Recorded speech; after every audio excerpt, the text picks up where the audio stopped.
there's a lot of our firefighters out there with no sleep, really tough conditions, and pretty dangerous fires that are out there.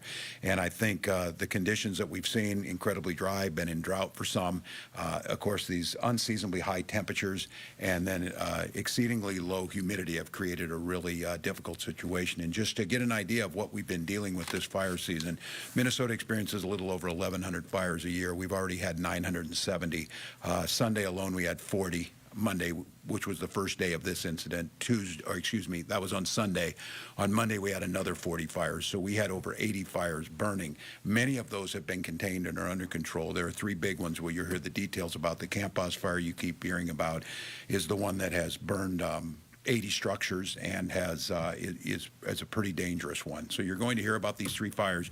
You're going to hear about the interagency coordination that's happening with both local agencies, the Minnesota DNR, our partners in the Forestry Service, communicating up to the federal government about what's happening here. These fires, by the way, and you'll hear more details on them, they are 0% contained at this time. These are dangerous fires that are still moving, still threatening. I would make the case, and again, the plea for your own safety, if folks come along and ask for an evacuation. I know these are difficult decisions to make. We would ask that you please do so. It's not only for your own safety, it's for the firefighters' safety, because protecting these buildings and life puts them at risk. And also, just don't burn.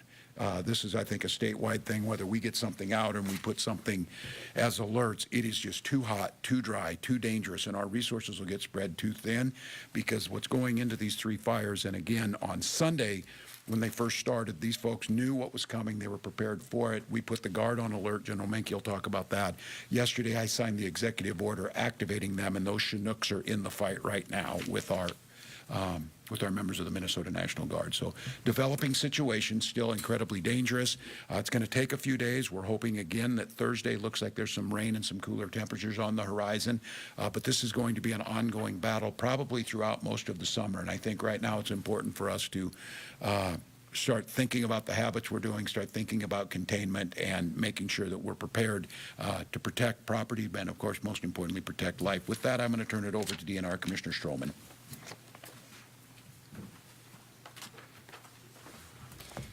Thank you, Governor. And as you noted, Minnesota is experiencing a very rapidly changing early wildfire season.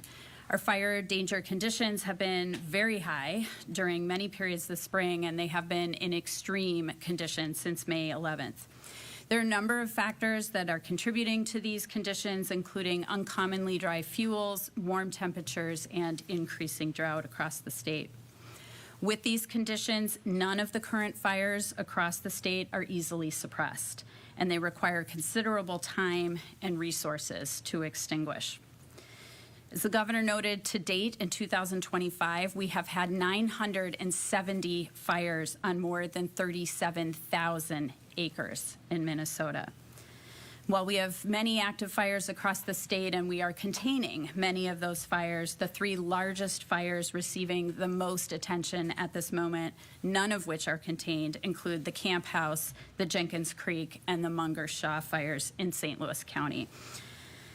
We are working to suppress fires across the state with local, state, and national resources both on the ground and in the air. In Minnesota, we have a very unique, very effective system. It is a cooperative approach that pools resources from federal and state partners that manage wildfire under the Minnesota Incident Command System, or MINIX. That system works very well, and it is working for Minnesota as we speak. As our responders are working to suppress the fires, given the extreme conditions, it is also very important, I want to stress this as the governor did, Minnesotans need to pay attention to and take very seriously the burning restrictions from Minnesota DNR and the red flag warnings from the National Weather Service. With a critical potential for fires, every wildfire puts life and property at risk if not quickly extinguished. And as you can see, our resources are stretched across the state.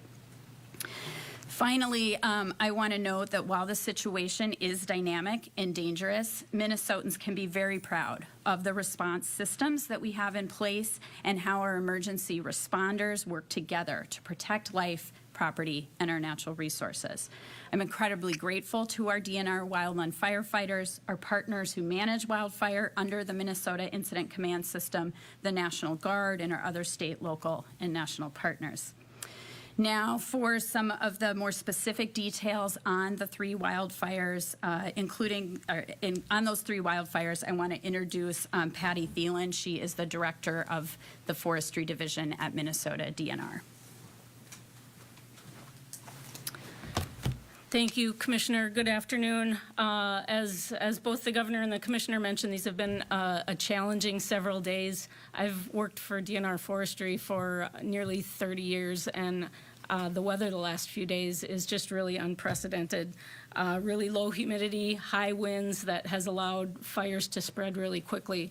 I want to point out that we've been successful. Our firefighters have been successful at keeping well over 70 fires very small and getting them put out quickly. There's a few fires that grew very quickly and are a little more challenging. The camp house fire was the first of these. It was first reported Sunday afternoon, just north of Brimson, Minnesota, which is northwest of Duluth. Currently, it's about 11,780 acres. You're going to hear changing numbers all the time because it's constantly evolving. Second, the Jensen Creek fire was reported Monday afternoon, yesterday, and it's currently about 6,800 acres. That's about 5 miles northwest of the camp house fire, but it is a separate fire with a separate origin. We've assigned incident management teams to each of these two fires. Those management teams train to come in and manage large fires like this and allow our local staff to be freed up for initial attack on new fires. The third fire this week was the larger fire this week was the Munger Shaw fire, about 20 miles northwest of Duluth. Reported Monday afternoon, later in the afternoon, about 1,400 acres. And this fire is currently being managed by DNR staff. Minnesota has called in a larger incident management team that will be arriving here in the state later today and hopefully will take control of the Camp House fire and the Jenkins Creek fire tomorrow morning. This larger team will manage the two as the Brimson complex. And again, we hope they will take charge at about 8 o'clock tomorrow morning. This is going to free up those incident management teams to be assigned to other fires. One of them will probably be assigned to the Munger Shaw fire. We've got aerial resources based in 7 locations around the state. We're using all of our resources within the state from DNR, from the Forest Service, other agencies that participate in wildfire suppression. And we're also getting help from across the country. There's resources that are being moved here to help us with these challenges. Situation is constantly evolving, and unfortunately, we expect the weather today and tomorrow to continue to be dry and windy. We are hopeful that the forecast for lower temperatures and precipitation on Thursday will give us a little bit of a break. There's still going to be a lot of work to do, but that will allow suppression to be a little bit easier. Again, these fires are 0% contained so far, and we're working hard towards containment. I really appreciate the work of our firefighters. All of our firefighters were working all weekend, opening fishing weekend, Mother's Day, and I'm so thankful that they were on duty and ready to take the call and jump on these fires. They've done great work, and I really appreciate their efforts. Assistant Commissioner Jacobson, I think, is next.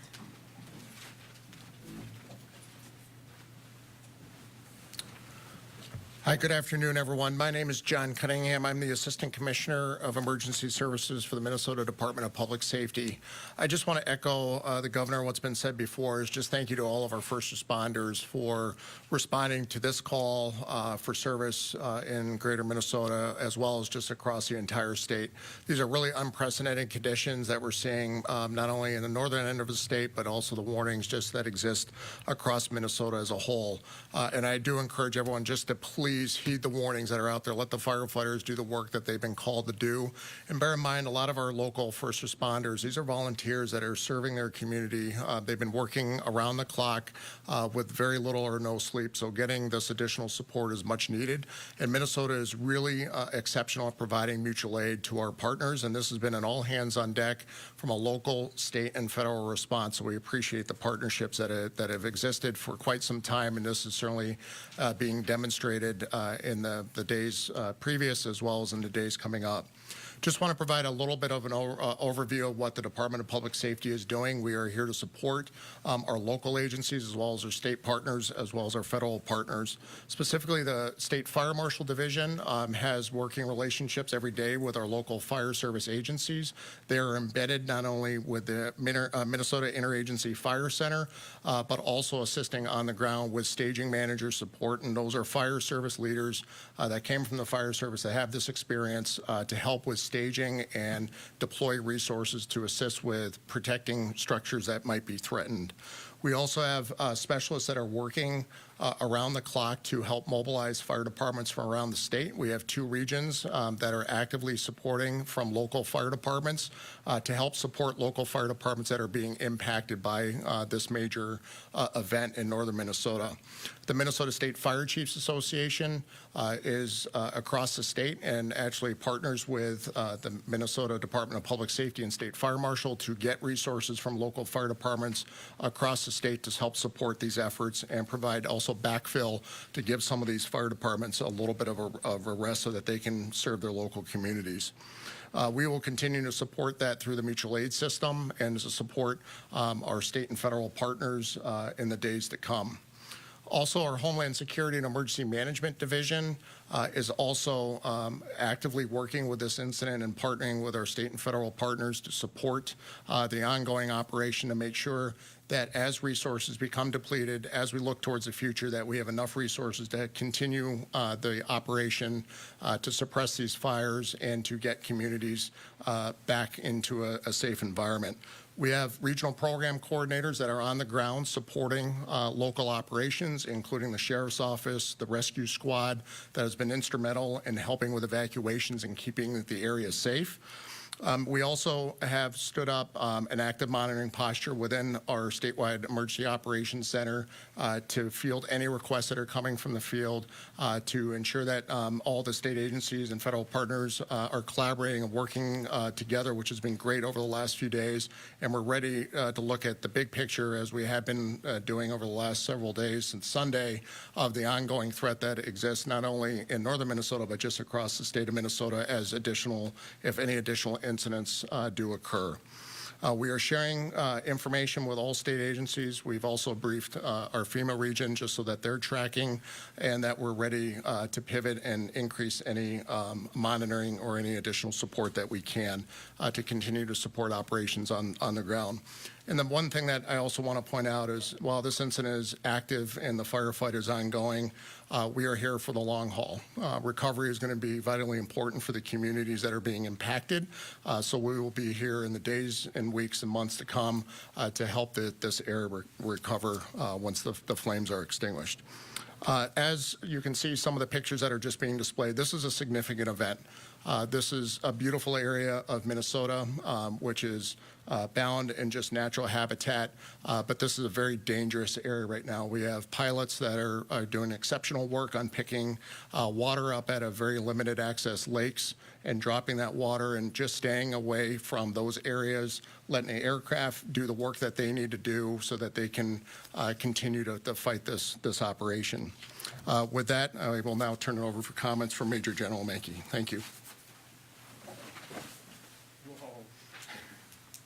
Thank you, Assistant Commissioner. Hey, good afternoon, everyone. I'm Major General Sean Mankey, and I'm humbled and honored to be the Adjutant General of your Minnesota National Guard. So I'll just kind of highlight a couple things. The governor mentioned it. Commissioner Jacobson and I talked late Sunday, and the governor had an executive order ready for us to go. So when we came in Monday morning, we were in contact with the Fire Center up in Grand Rapids, working with Commissioner Stroman and her crew, an agency that we train with routinely on an annual basis. The decision was made late Monday morning, and we sent 2 aircraft up out of our St. Paul facility Monday afternoon, and they are part of our 34th Combat Aviation Brigade. And likewise, we supported them with refueling assets from our 148th Fighter Wing out of Duluth, Minnesota. And those aircraft were on station late yesterday into the evening.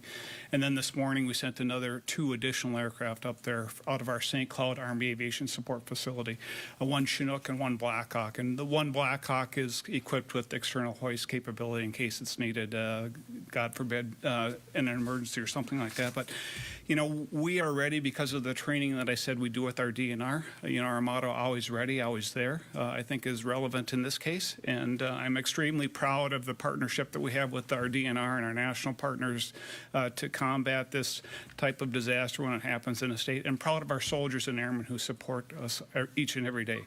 We live here, we serve here, and we work here, and we'll continue to do what we can to support this effort and be ready for what's next. With that, I think I'll turn it over to the governor and the team for any questions if there are any. Thanks, gentlemen. Yes, sir. Appreciate it. Well, thank you. Another thank you for all the folks working on this. The coordination is there. Minnesota knows how to do this. The systems are in place. Folks have been alerted, and I appreciate the point from Assistant Commissioner Cunningham talking about, because people are going to be interested in this. We're still in the fight. There's a long ways to go here, but there'll be the recovery and the damage assessment. Those will go on, and we will start to see that.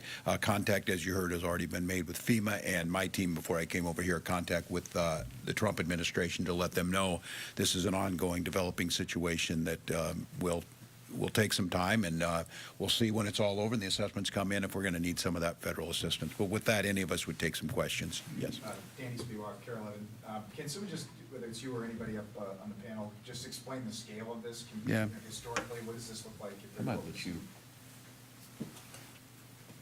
More fire experience.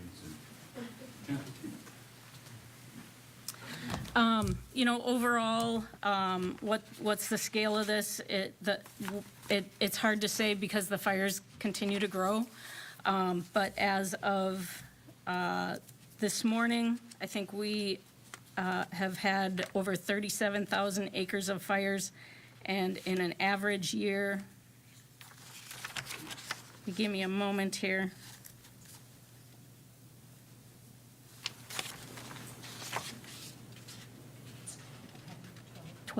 I think in an average year, we have about 12,000 acres. So we've already had over 3 times as many fire acres as in a normal full year, and it's only the middle of May. This is usually our busiest time of year for fires, in April and May. So it's not an unusual season, but it's been a really tough year. And based on the current forecast and outlook for the summer, I know MPCA talked about this in terms of wildfire smoke and things last week, but it sounds like you do think that this is going to be a longer season or a worse season because of dry, hot overall forecast this summer, or is it hard to say right now? I'm not a meteorologist. I'm a forester by training. So we're hearing some predictions for the summer. It could be challenging. Quinn Gorham, KPPC, Northern News Now, KUIC. I am wondering if either you, Director, or Commissioner Stroman could talk a little bit about how this springtime kind of fire outbreak we're seeing compares to years past. I mean, is it typical to see this kind of fire in the spring? I mean, this is something that I feel like usually comes in late summer.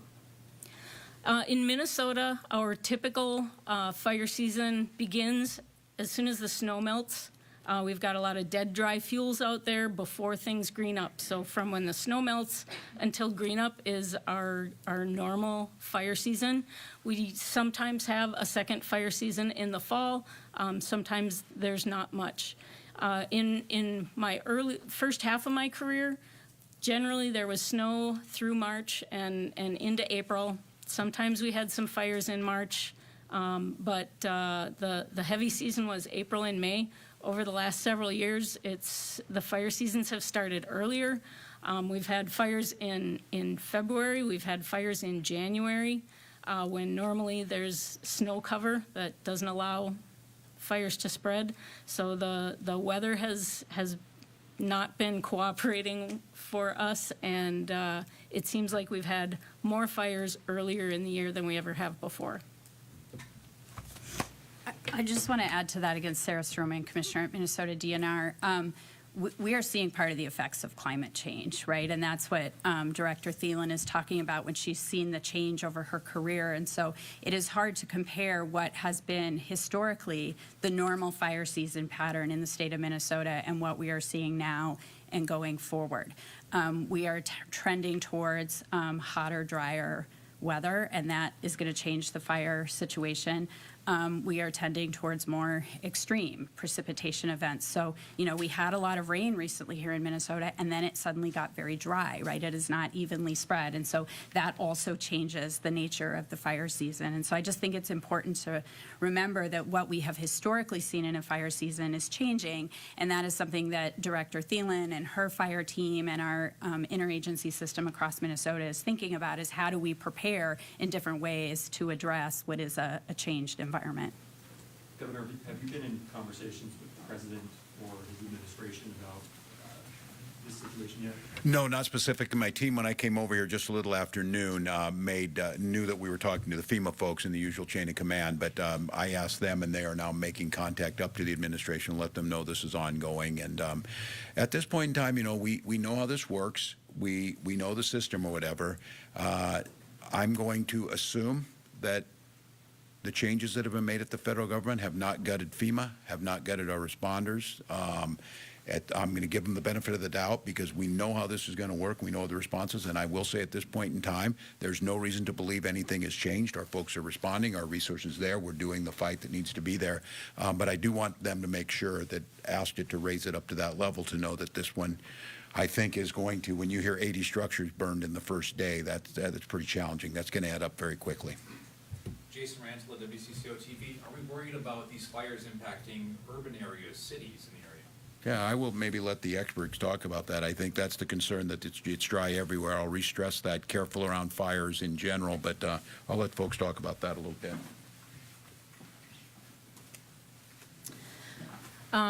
So probably the biggest concern is what we call the urban interface. So where there are communities that butt up against the forest, where there are individual homes that are out in the forest. That's where in Minnesota we have the biggest concerns. We do training to train our firefighters on how to assess these areas and how to protect them as best we can. I think today we're probably less worried about true urban areas that are concrete, and the urban interface is where we have the biggest struggles, and some of the fires this week are definitely in those kinds of areas. Great question, though. I appreciate that one because I think all of us are still Los Angeles and the things that happened. I think keeping an eye on that. So I appreciate the question. And, these smaller communities and folks' houses losing their houses, they're pretty traumatic. I think, again, stressing our condolences to folks out there who are picking up now with nothing as their homes were burned. And I believe 40 of those buildings that were burned were residents and have been reported. To kind of bounce off that question, do we have a pretty good idea of the direction the winds are going right now? Are those changing? Is that a dynamic that we're able to track, or is that kind of an unpredictable factor in this? This is a good point. These modeling, and the modeling changes now as climate changes, too. Sure, we keep our fingers on the pulse of the weather and what is coming. Knowing about a wind change is particularly important. Some of these fires are long. They were spread from wind blowing in one direction, and if the wind suddenly changes 90 degrees, then you've got a long fire that can spread in another direction. It's something that we track closely so that we can fine-tune our suppression efforts and try to get containment as quickly as possible. question here from NPR. Hi, Erica Zurich, NPR News. Can you elaborate more on what help Minnesota is getting from other states? I don't have a detailed list with me, although I know we've gotten some aerial resources, some planes from Wisconsin and I believe Michigan. We've gotten some ground resources in engines from Wisconsin and North Dakota and Ontario. And now I believe we've got about a 20-person crew coming in from Colorado. I think there's another crew on its way as well. I'm not sure from where.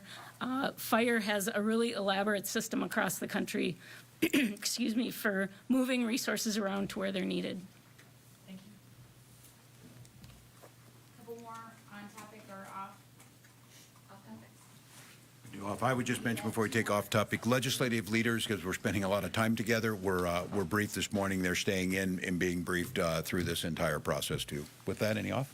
Just an update on, we're hearing you're closer today than Yeah. yesterday. Are you gonna have targets today, and what are the prospects at this point of, even if you get a deal today, needing a special session? Yeah, we talked about that, and I know it was on this date. We said yesterday at 5:40, we had pictures from the 2019 session that showed we were able to get done. If you recall that one, things were pretty much wrapped up, but the revisers and the folks getting it done recalled us to come back for a morning to actually cast the votes or whatever. We're probably getting pretty close to that. I can say that it has been very productive. It's moving. I will still say the tone of these are really encouraging, respectful differences, ideological differences still working. Look, that needed to be done last Friday. I think that was really it. I am still hopeful today that we will get targets. We'll get them moved on. We'll take care of some of the issues that were peripheral, that were important to each of the caucuses, and get those done. So it's still moving. We're going to head back. We're scheduled again at 1:30 for the next session, and still productive. Do you think you could have those targets in policy? I think it's possible. I know I'm being pretty ambitious with them now because we got to get out of that room for numerous reasons. One is we need to get them to get their work done, but I think there's still an outside chance. But I think the thing is when we rush the revisers and things, you might have a chance for some of these errors in drafting, and I think it's better for us to give the time necessary. So I think we're getting close to that point, but still an opportunity. Governor, have you found the current, thin margins in the Senate tie in the House harder to navigate than previous years? Well, it's just a little different dynamic. I think it's similar to 2019 where we got some agreements on this. I think there's, it's a unique dynamic where you've got a tie in, 1/3 of the triangle, if you will. The Senate has their voice, the House has their voice, and of course the administration. And in the House, they're split. I think I want to thank the leadership of Speakers Dameth and Hortman, have both navigated this. And this is tough. The caucuses hold together. They want movement on their issues, and I think they're navigating them well. I do think, the proof's in the pudding. The results are what are really going to matter. But I do think the process does matter in this. This has been incredibly cordial. We're spending a lot of time yesterday, 10, 11 hours in the room together, and it's remained positive for Minnesota. In a hypothetical situation where a special session is needed, not saying that's going to Yeah. happen, but what might that look like? Would the legislature adjourn on? It's what they did on 2019. If we just got everything done, except we didn't want to, the revisers didn't have time to finish things up. We got a deal. I think everybody's there. We did it in 2019. I believe we came back on the Thursday following adjournment, and they spent 6 hours, and then, we're able to vote on it and get it done because the agreement was made. So it would be more perfunctory. I still think there's a chance we can get this thing by the time, but I think as the hours go by, it becomes a little more difficult. Governor, I want to ask you about a scope of practice expansion for optometry. Yeah. Optometrists are seeking to be able to injections and prescribe medications. Do you support this expansion? Look, we'll see when it comes to it. Scope of practices are always really challenging. I know that as a member of Congress, I saw it, and I know the issue here is the ability for optometrists to give. Mostly is what they're talking about is some of the in-office things, of course, the injections and things. Ophthalmologists are medically trained. I don't want to upset the negotiations they're having at that right now, but I think scope of practice needs to be based on the data. It needs to be based on the science behind it, and try and keep folks as much as possible. With that being said, delivery of services to folks is also a consideration. I know that's one of the issues being made here. Is it easier to get into an optometrist than an ophthalmologist just by the sheer numbers? So I would leave it at this point in time. I think they're negotiating in good faith. I think the safety of Minnesotans is the top priority in that. All right, we'll wrap it there. Thanks, everyone. Great, we'll keep you updated. Thanks, team. Thanks, Director. Thank you. Thanks, John. Appreciate it. Sean, thank you. Grateful. Tell your folks stay safe. Thank you. Appreciate it. Commissioner, thanks. Thank you, Governor. Appreciate it.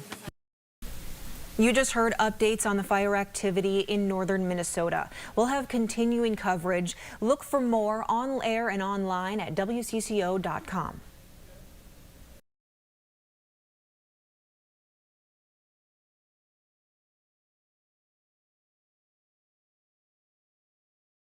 Hi, thank you for joining us here on CBS News Minnesota. I'm next weather meteorologist Lisa Meadows. Want to give you a heads up on a couple of alerts. Again, we do have the red flag warning, meaning critical fire weather conditions for the counties in pink on this map here to the west of the Twin Cities and to the north. Need to watch any